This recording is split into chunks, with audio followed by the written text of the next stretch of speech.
You're listening to Boomers Today with your host, Frank Sampson.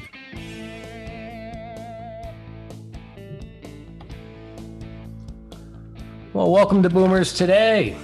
I'm your host, Frank Sampson. Of course, each week we bring you important and very useful information on issues facing baby boomers, their parents, and other loved ones. We have another great show for you today, but I first have to thank everybody for all their support. Our listeners grow each and every day, and it's all organic. It's all because you're sharing particular podcasts or our show with friends and family, and I can't thank you.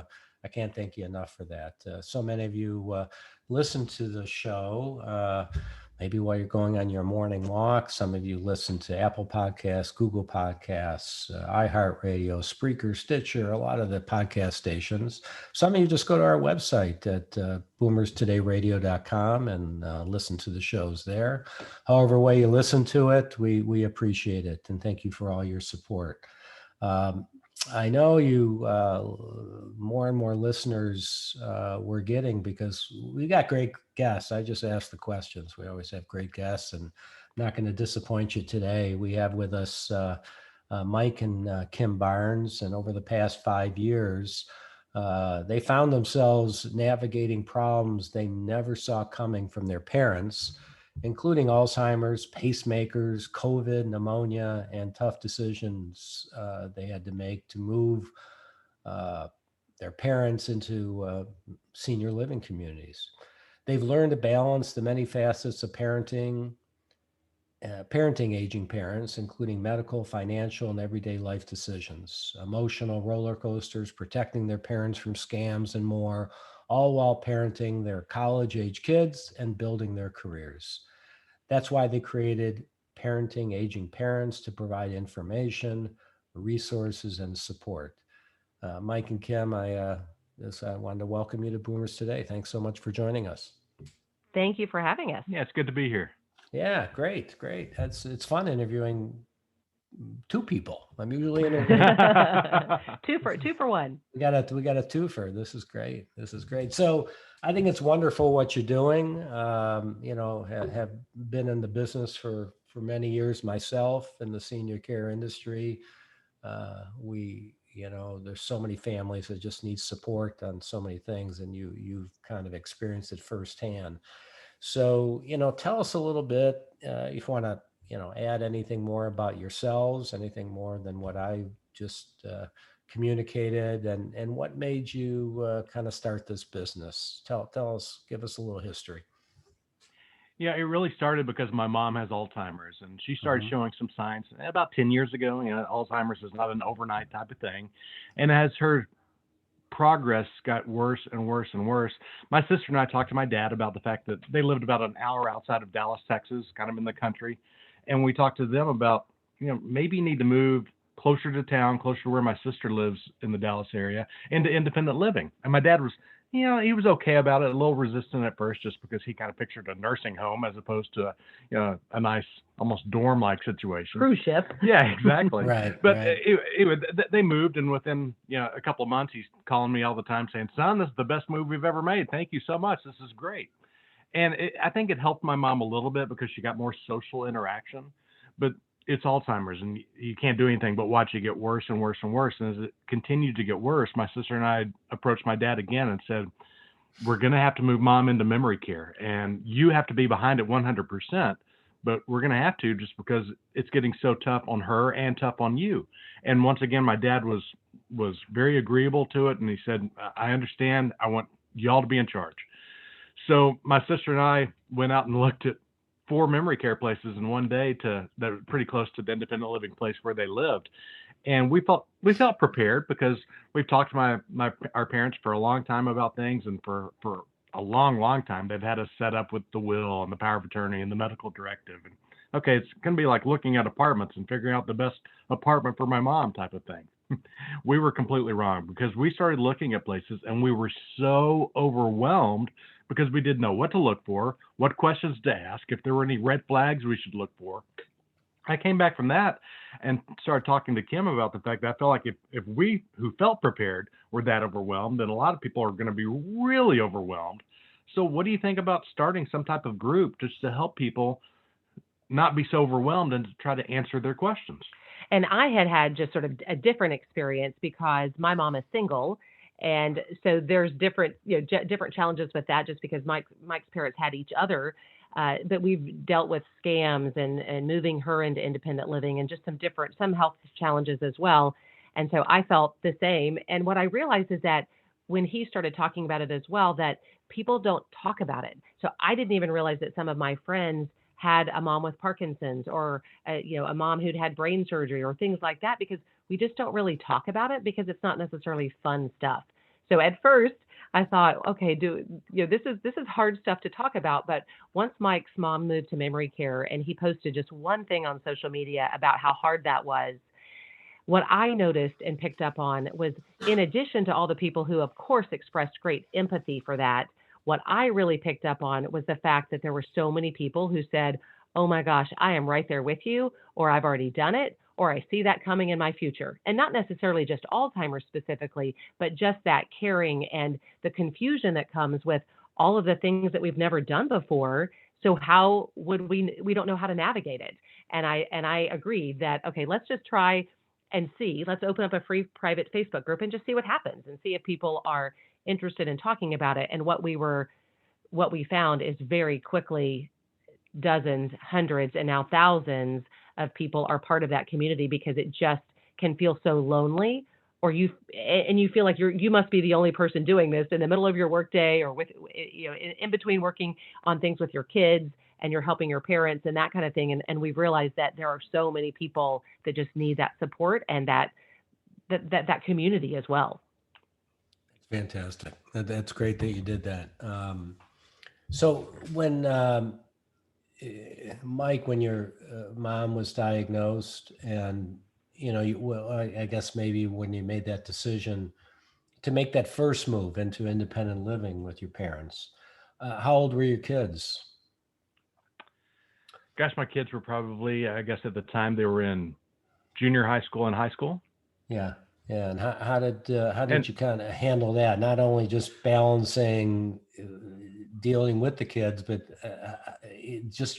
were your kids, did they understand what was going on with your mom, with their grandmother? They understood what was going on because they could see the deteriorating, I guess you could say, of her mental health. My son used to spend a week every summer with his grandparents, and he came home. It was in early high school. He came home and he said, "Dad, I'm worried about Graham." That's what he calls my mom.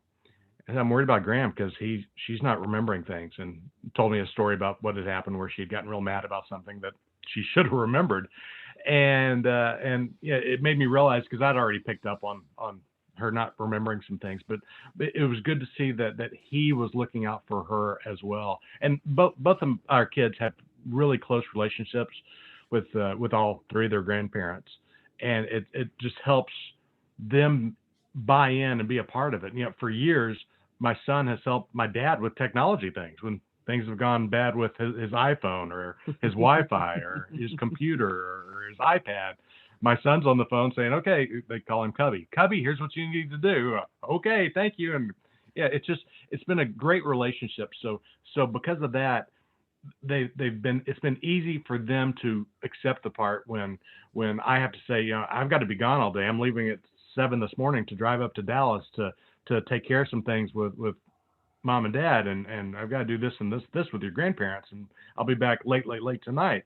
And that they understand, and they offer help and assistance, and sometimes they'll go with me. Yeah, that's great. That's great. So what was it sounds like you had pretty good communications with your kids and handle things in the right ways. I'm sure there were some bumps along the road, some challenges. What was the hardest part of this whole process? And maybe you're still going through it, but what was the hardest part at that time? Yeah. I'll be totally honest about the hardest part was my dad. And I told him this ahead of time when we first started talking about the fact that mom was going to need to move to memory care. It wasn't going to be that day. It wasn't going to be that week even. But we both, my sister and I, we both had long talks with Dad about it. And I said, when it was just the two of us talking, I said, Dad, I know this is going to be tough because in some ways it's going to be kind of like a divorce. I mean, at the time they'd been married, I think it was 59 or maybe 60 years when we first started talking about it. And I said, she's not going to be living with you. You're going to be able to visit her all the time, but it's not going to be easy. And you have to still be behind it 100%, or it's not going to work. It's not going to help Mom, because if we move her into memory care and within a week or 2 weeks you say, I've got to bring her back, I miss her, she needs to come back to me, then it's going to be like starting from scratch, and it won't help her. And we were going to move her in October of one year. We finally had things figured out, and my dad agreed to it, and we're going to move her in October. And he, about 2 weeks ahead of time, he said, I'm going to put a halt on things.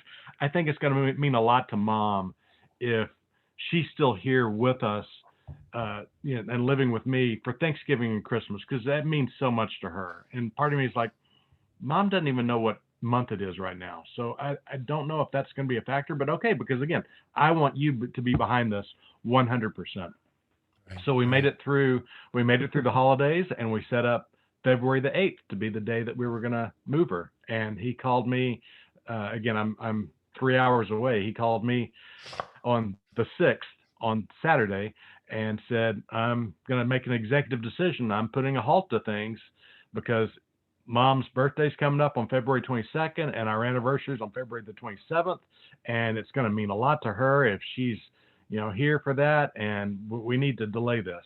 And again, part of me is like, she doesn't even know it's her birthday. She doesn't know how old she is.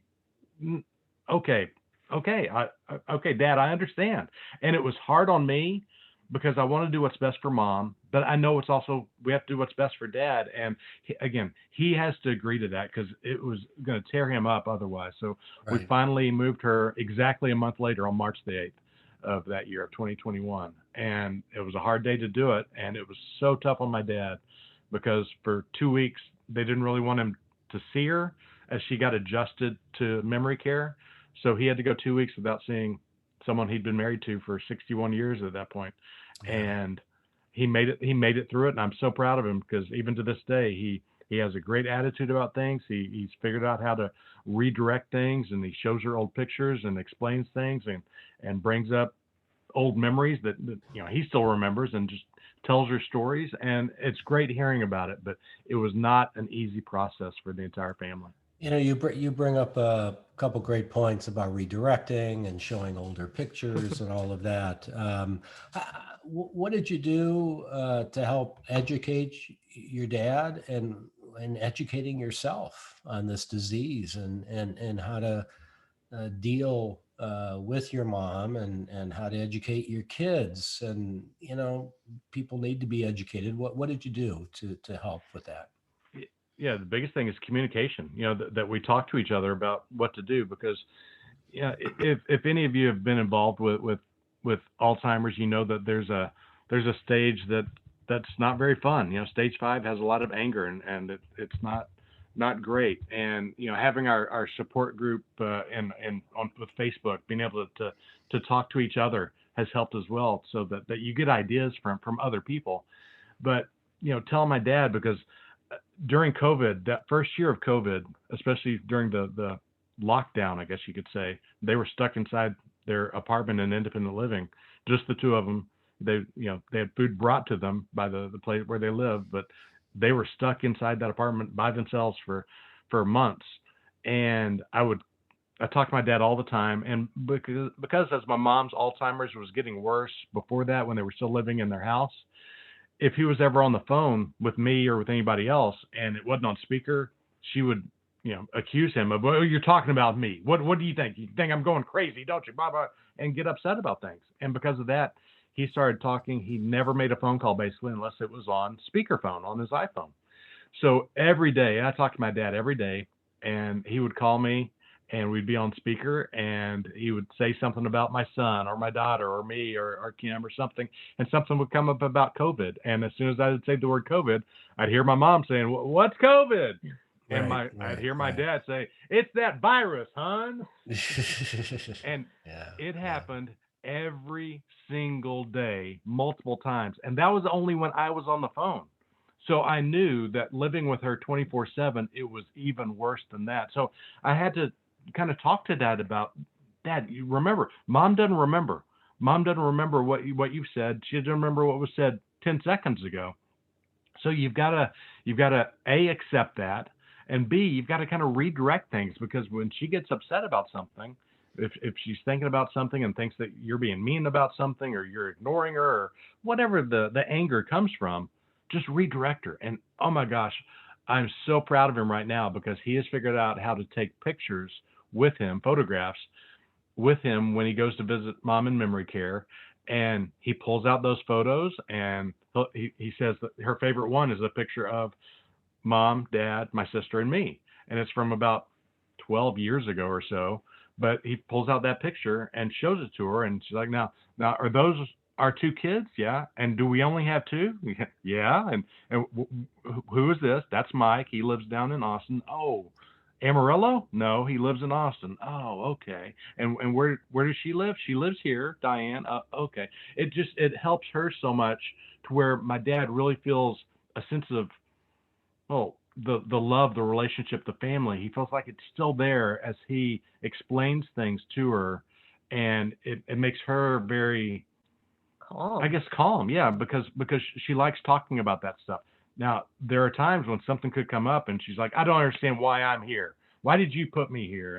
And for a while, my dad would start bringing stuff about, well, the doctor said you need to be put here, and it's not me. We're seeing what we can do, and gosh, we're doing this out of love. And she didn't like that. So it was easy to suggest, but hard to put into place for him to hear these things, when if Mom would get upset because she was having a bad day or something, to redirect and pull out a picture. And now I'm never with him when he does it, because we only go one at a time to visit her.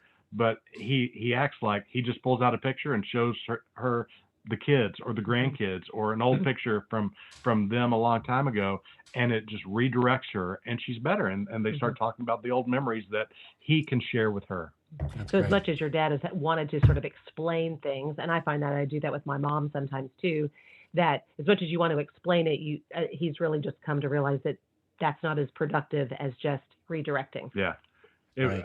I hate to tell the story too much, because it's going to sound bad for my mom, but I went with my sister to visit my mom. The two of us went together, because sometimes we'll go together, but we try never to go with Dad, because we think it's going to overload her a little bit. Agitates her. Yeah.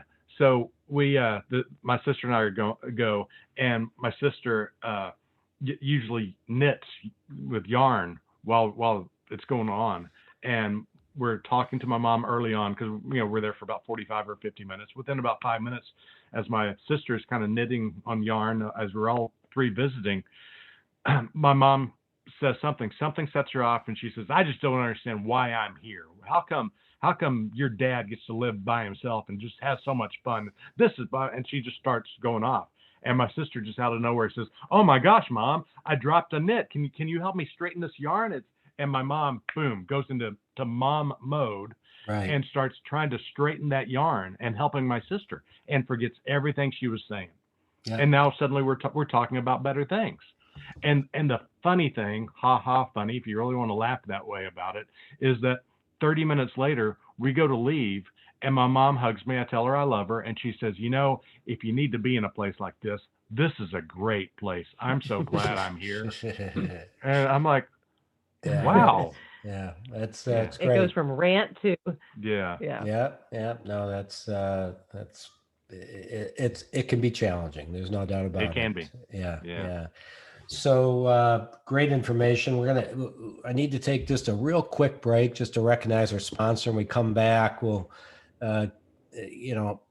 give you the opportunity to tell people how they can learn more about your organization. And then I want to ask you about kind of either one of you, kind of the biggest surprise that, you have learned during this process. So when we come back, we'll talk about all that. All right.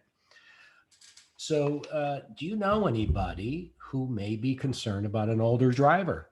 Well, Senior Care Authority's Beyond Driving with Dignity program is a facilitated self-assessment program for older drivers. This program has been designed to serve as a vital tool to facilitate older drivers and their families as they make appropriate decisions regarding the future of one's safe driving career. If the individual is a safe driver, an advisor will provide him or her with strategies on how to remain a safe driver as they progress through the aging process.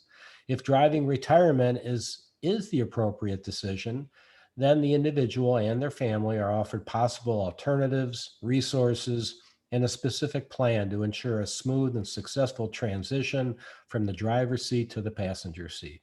To learn more, go to www.beyonddrivingwithdignity.com, or you could call 877-907-8841 to connect with a senior care authority advisor in your area.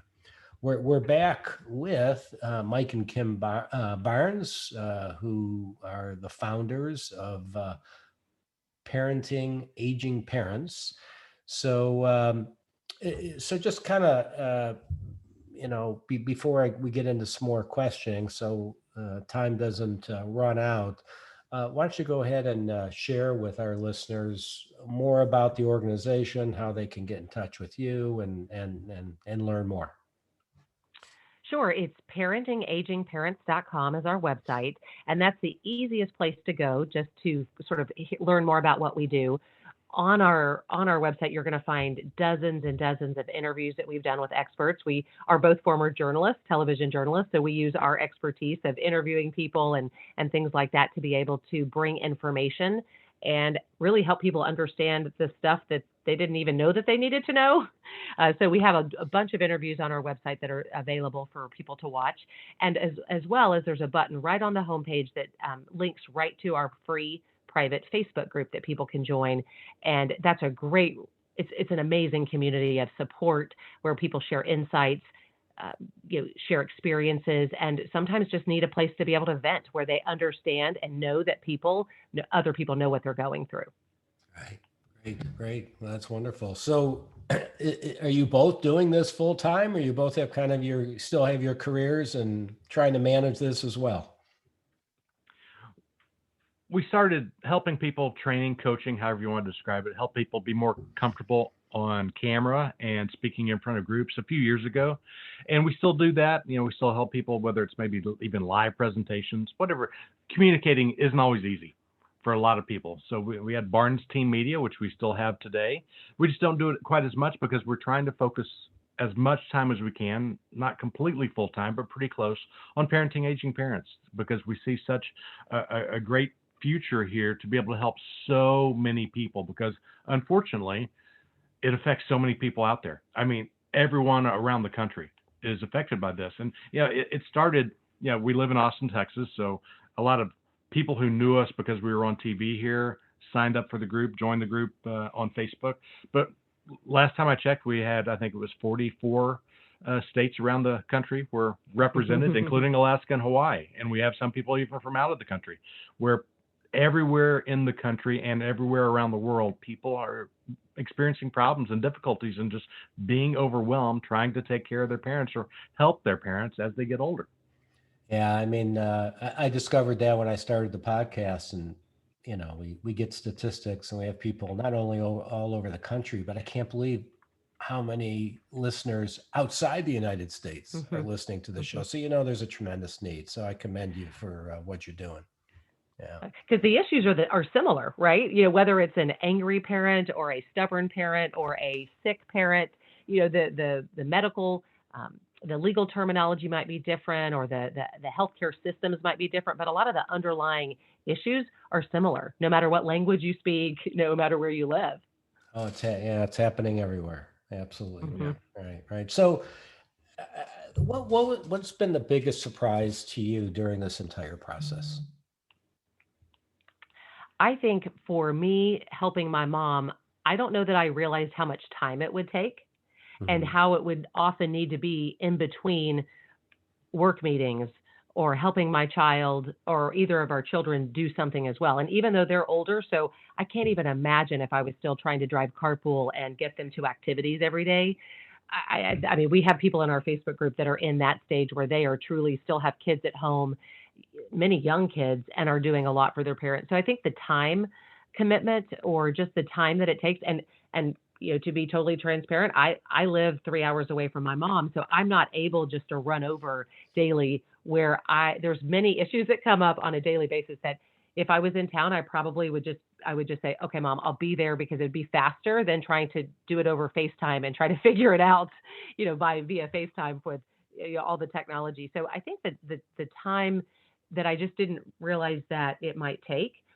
The other thing is that you be doing it alongside with your children. In the next month, I'm literally moving my daughter to another state, and I'm moving my mom into a new independent living, all in like the next 3 weeks. So, Right. and then I think the other thing that has been not just a personal discovery is just when we started even the Facebook group and doing the interviews that we started doing, many of those were topics that we needed to know about.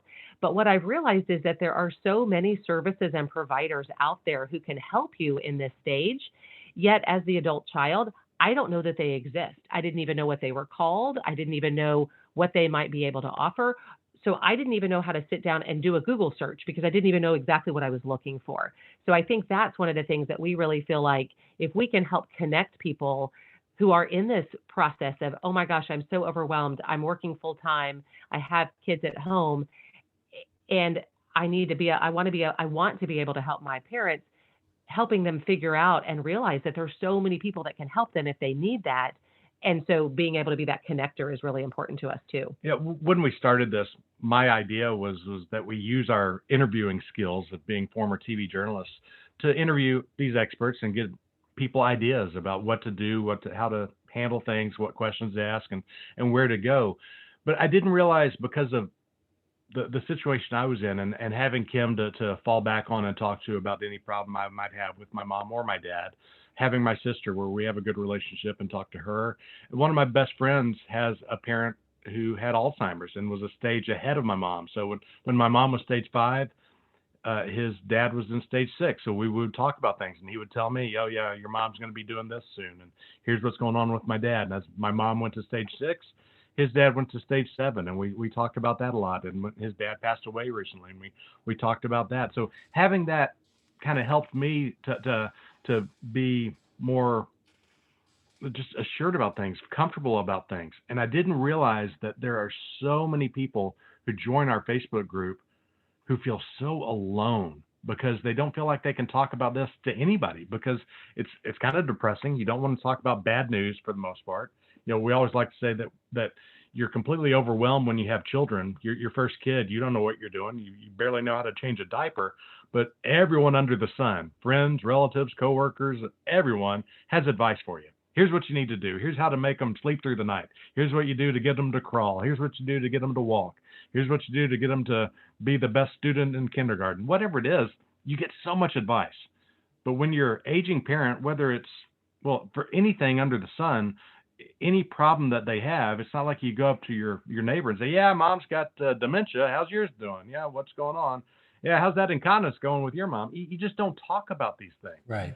And because that, you feel so alone, like no one understands what I'm going through, and I can't share it with anybody. And that's the biggest thing I've seen, and best, I guess you could say in some ways, that I see so many people thank the group. Not just us. It's not like Kim and I are doing anything that special, but thank the group. Like, thank you so much for letting me voice what's wrong and how alone I have felt. And I just appreciate all the support that all of you, the thousands of you out there in the group, have given me. And seeing that is just, it's so comforting to us.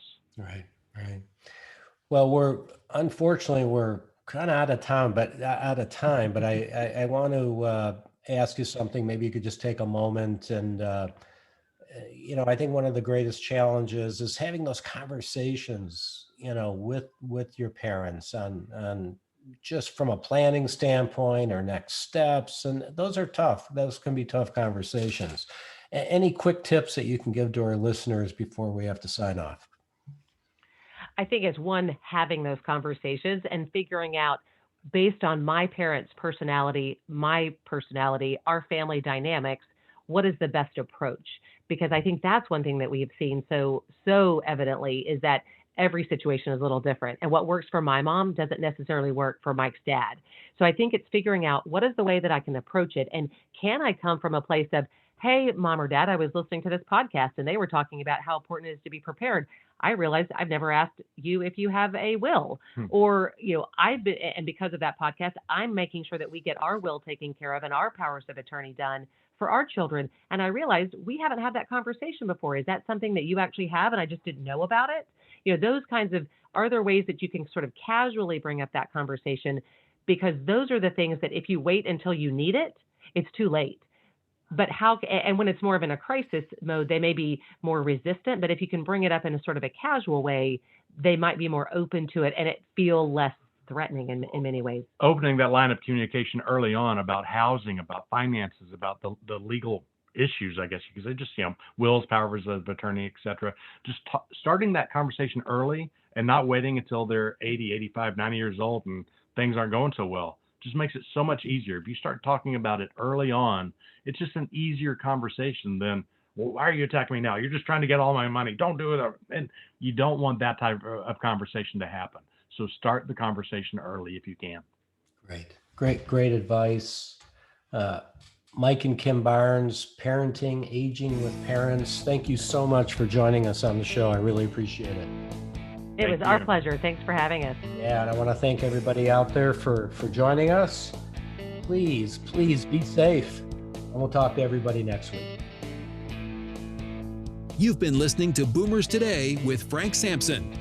To learn more about today's show, visit boomerstodayradio.com and join us next time for another edition of Boomers Today.